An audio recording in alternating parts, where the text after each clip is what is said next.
Mm, New day. New day, new way. Turn it up, leaning 15 minutes. Let the change begin. Busy life, big dreams, so much noise in your ears. We cut straight through, make the next step clear. Thought for Thursday, real talk, real tools right now. In 15 we move the dial, simple steps, strong moves, you'll see how. Thought for Thursday, clarity that sticks, you'll feel it from insight to action. And pack that stays. Thought for Thursday, let's change a day.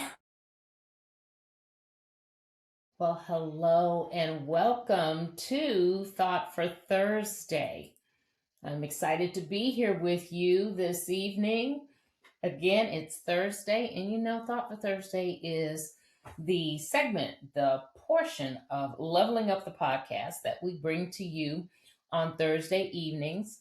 We come on for all of 15 minutes. We hop on a pain point that we want to address with you. And within 15 minutes, we will give you 5 tips for getting on the other side of that pain point.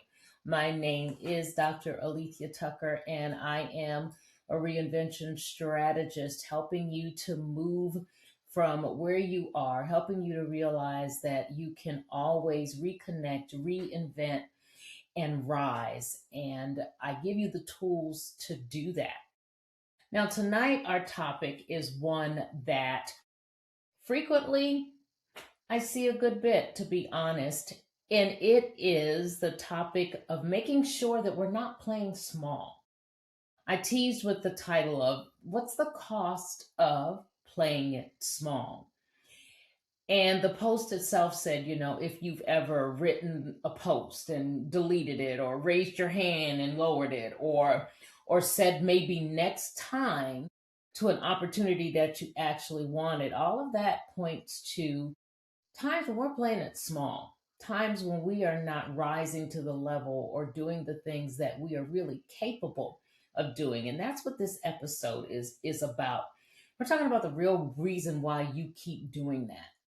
What is the real reason behind why you don't always step forward? What's the real reason behind you not taking the initiative that you need to take in order to go forward, to do better, to be more, to have more, to walk in that place that you desire to be, but maybe haven't even thoroughly voiced that you want to be there. So, as you know, my podcast is really for an audience, a broad audience, but I specifically speak to women, and I talk to a lot of women in my coaching. And I talk to women, and honestly, I've been finding more and more of us who are just really done playing small. We've had it. We realize that we're ready to lead, that we're ready to speak, live fully in the next chapter. And that is why I'm talking about this topic tonight. I want you to think about the last time that you had something to say. It could have been in a meeting. It could have been, amongst girlfriends. It could have been, like I said, that post that you almost hit publish on, but kind of veered back from doing it. Think about that time, and, chances are you didn't, right? Not because you didn't have anything that you could say. You may have thought that it wasn't worth saying, but you really did have something that was worth saying. I venture to say, I bet anything on that. And it was something of value, absolutely something of value that you may be devaluing by the fact that you're not even putting it up forward. So you may have been thinking a number of things. What I'm saying doesn't really relate. What I'm saying could really be said better by someone else. What I'm saying really has been said better by someone else. And so you kind of folded back, tucked it away, and told yourself, maybe I'll bring it up next time. So this kind of hitting a trigger point for you, ringing a bell. Well, you're not alone. Okay. Like I said, We as women have a tendency to do that. And if you have been watching anything that I talk about, we sometimes, and actually, I just should say frequently, feel as though someone else, all right, deserves to go before us. And we tend to do that even with things in which we are building things for ourselves, things in which we have knowledge around, things in which we are experts at, or things that we're experts on. And we just don't get out there and put ourselves out there for fear that it's not totally what somebody might want to hear, or not totally what somebody might want to say. And it's really not a lack of ideas that we're dealing with, it's not a lack of our ability. Honestly, many people that I talk to are even overqualified for the visibility that they've been avoiding. And that's the truth. What they lack is permission. They lack the permission that they need to get from themselves and not from someone else. You're looking to the wrong people for permission to speak, for permission to put out what it is that you know, the valuable information that you can give. You're looking for permission to get out there and do it. And you're looking to someone to give you that permission when the only person who needs to give you permission is yourself. I'll give you a quick story. I worked with someone before, I'll call her Renee. And she had spent years upon years in the media industry. Brilliant person, absolutely brilliant. The kind of person that, other executives really were coming to and asking for advice. But every single time there was an opportunity for her to present to the board, she kind of find a reason to send someone else. I'm too busy. I've got to do this. This person speaks really well, and I know that they'll represent us well, and chances are that person would. However, she consistently, constantly pulled herself back from the opportunities. I asked her one day, I said, "So, what would happen if you presented and it went well? Not just if you presented, but what if you presented and it went well?" Because she would always say that this other person will do well. And she got kind of quiet and she said, "Well, people would expect that from me all the time." Hmm. So not only was there a fear that she wouldn't do well, but then how if she did and they would expect it time after time after time? She didn't believe that she could consistently and constantly produce. That was it. That was the whole thing. It wasn't a fear of failing. It was almost like a fear of succeeding and having to consistently succeed. There are a number of reasons why we have a tendency to play it small. And that was a perfect example of one of the mindsets, of one of the reasons, of one of the um, untruths that enters our mind to tell us that we are not capable of being bigger, of doing more, that we needed to stay small. And that right there is the cost of invisibility, not just missed opportunities, but missed moments of being proud of yourself and in front of the people who matter. She knew that she could do the content, she could put the content out there, and it probably would be well received, she kind of felt. But then how she had to do that each time. So why does this happen? Especially with we women in our middle years. I've talked about this before. A lot of us were kind of raised culturally, professionally, sometimes even within our own families, to believe that being agreeable, easy, low maintenance, and quiet was really kind of the safest place for us. Just go along, don't ruffle feathers, go with the flow. That was really our place. Let your work speak for yourself. Don't try to outshine. Let somebody else always notice what you're doing. You don't try to put it out there so that somebody really notices it. Just let somebody kind of happen to stumble on it. Now, add to that a career or a life stage where you've been in the background for a long time. In the middle years, chances are if you started doing this early in your career, you've been doing this for a little bit. You may have been raising kids. You may have been, supporting someone else's career. Yeah, that's a big one for us, staying in a role that really kind of undervalues us. And visibility starts to feel foreign. And we're in the middle years now. We're well advanced into our career. And now it feels foreign, and foreign feels comfortable. Foreign in our own land, so to speak, and we're comfortable being foreign. Underneath all of it is really kind of one core belief. If people really see me, they might not like what they see. So it's safer to control what they see. And that means showing them almost nothing many times because it's a more comfortable place to be. We don't like the unknown. We don't like the fear. We don't like the possibility or the thought of what might happen. So I want you to sit with this. Visibility isn't about being loud, you know? It's not totally going against maybe some of the things you heard. You don't have to always push yourself out there. Yes, you can sit back quietly, but you can't sit back silent all the time. You can't be silenced, is what I'm trying to say. You can be quiet, but you can't be silenced. You've got to speak. And if you're carrying a version of what I've just been talking about, you are probably even start to feel like, okay, well, that window is closing for me to even go out there and be seen and be visible. But let's get practical. It's never too late. You always have an opportunity for growth.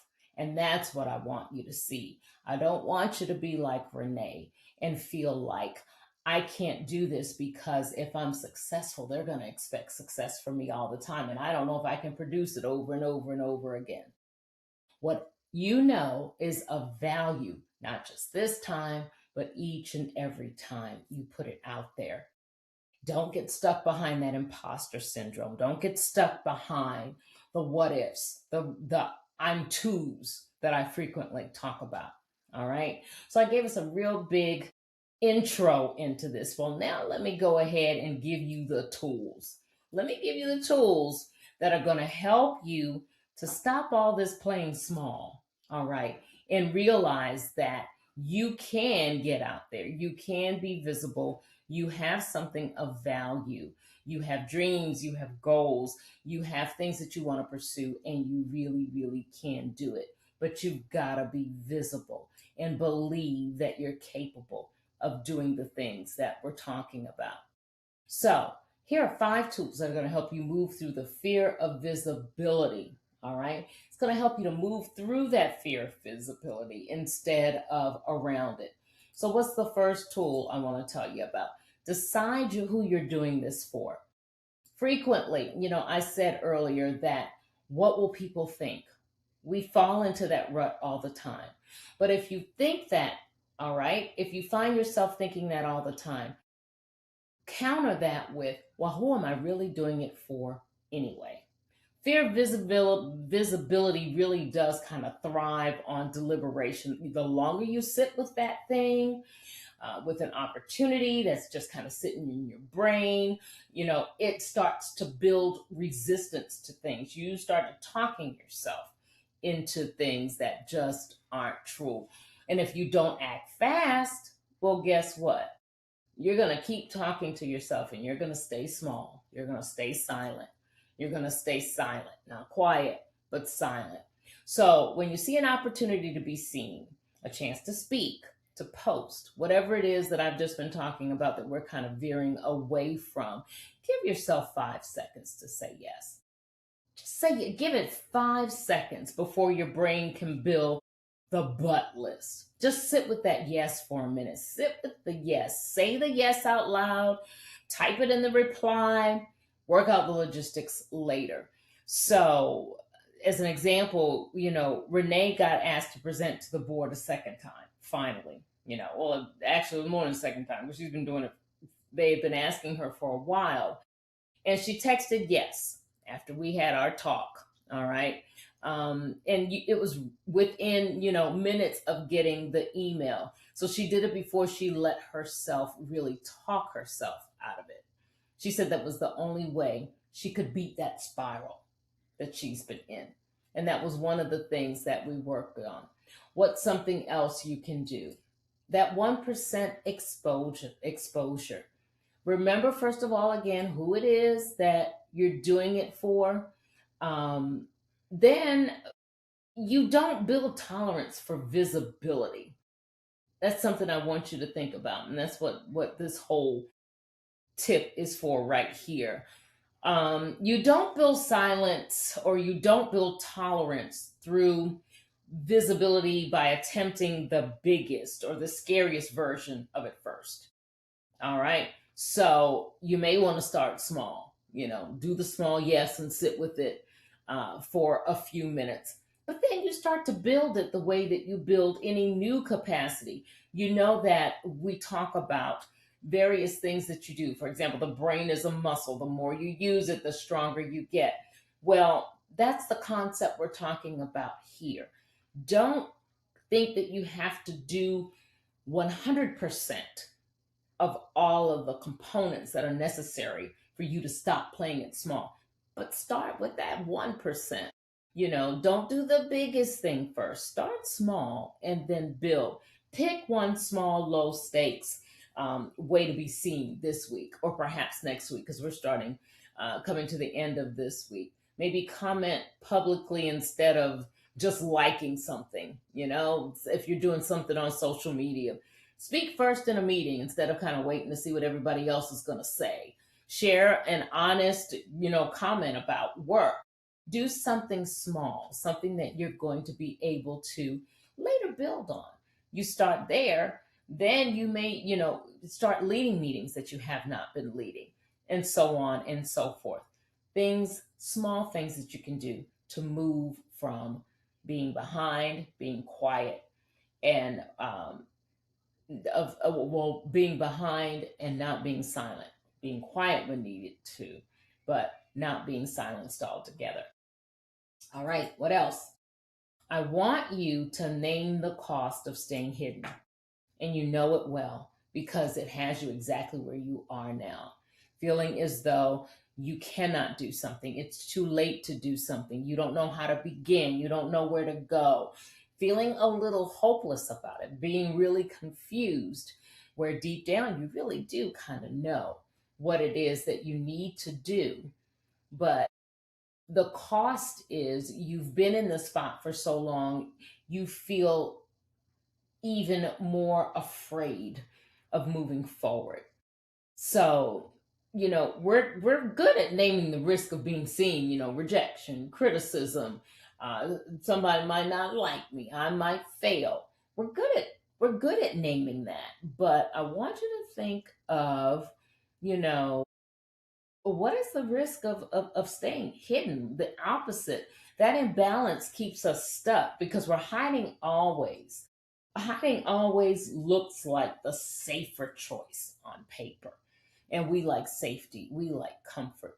Think about what it's costing you to stay back there.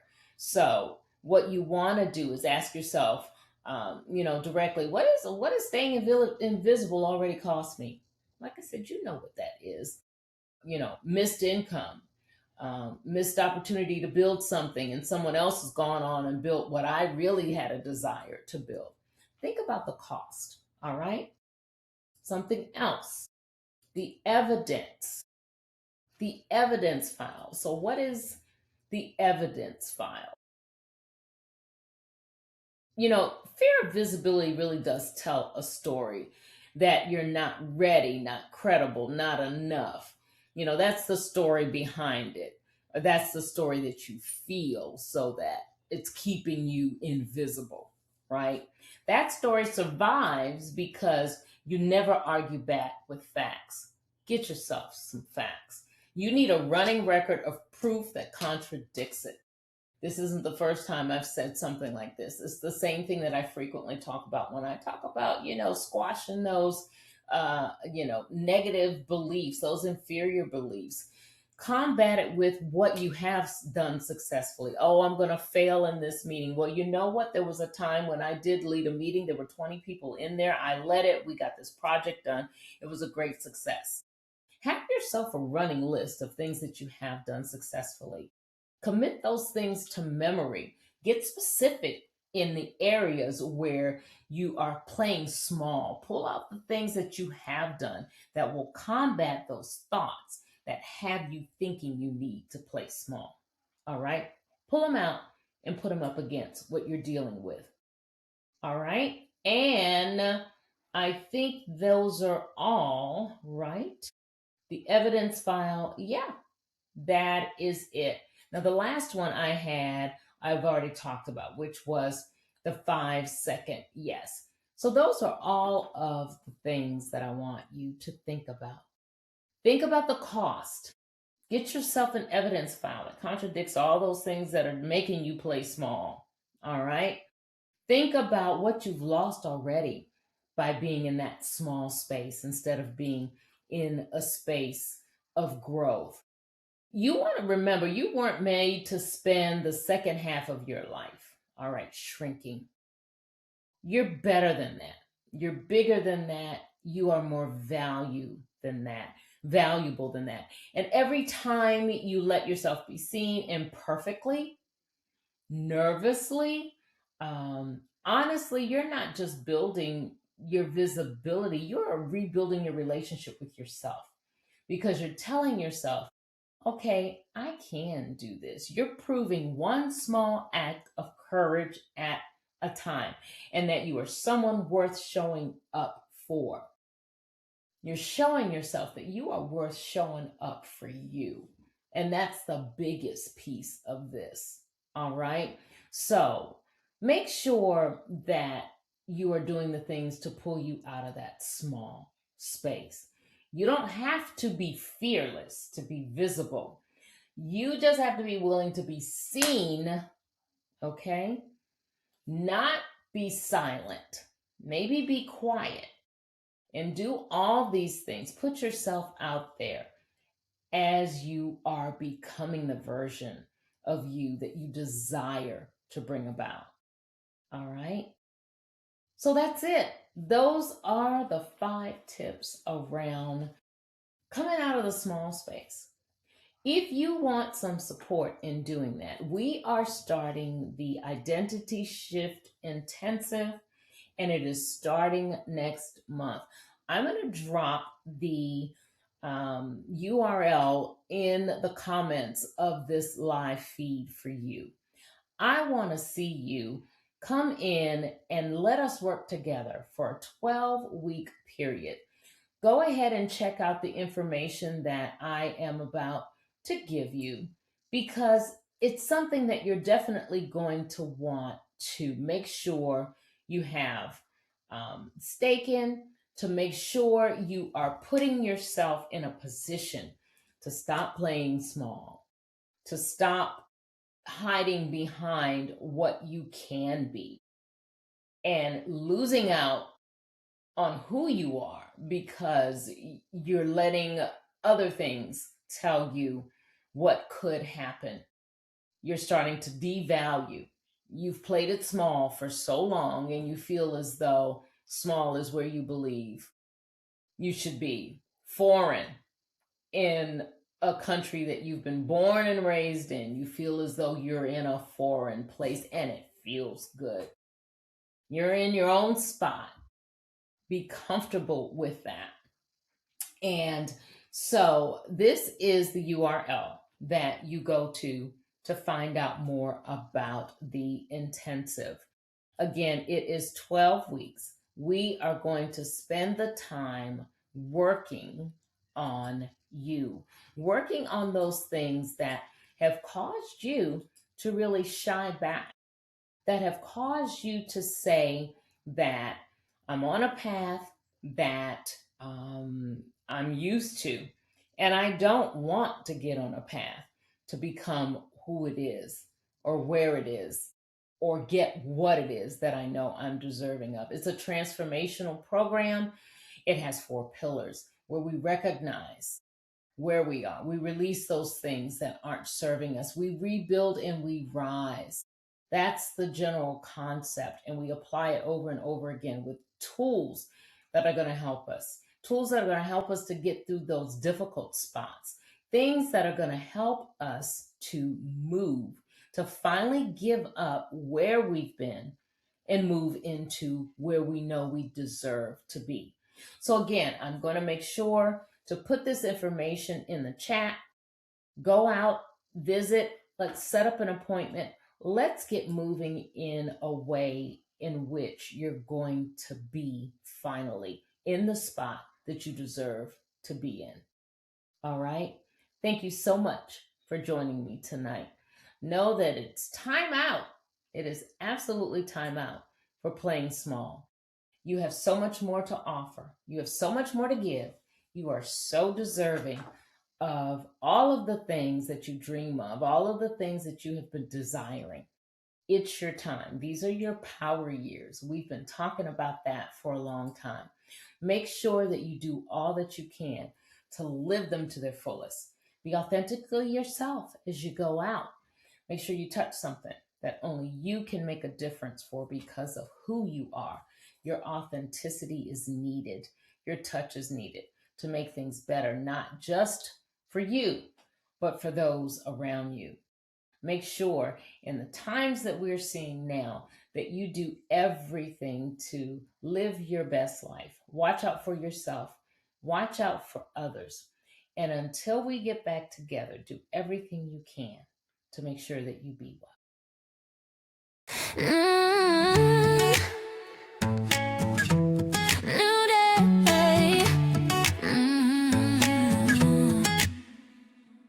New day, new way. Turn it up, leaning 15 minutes. Let the change begin. Busy life.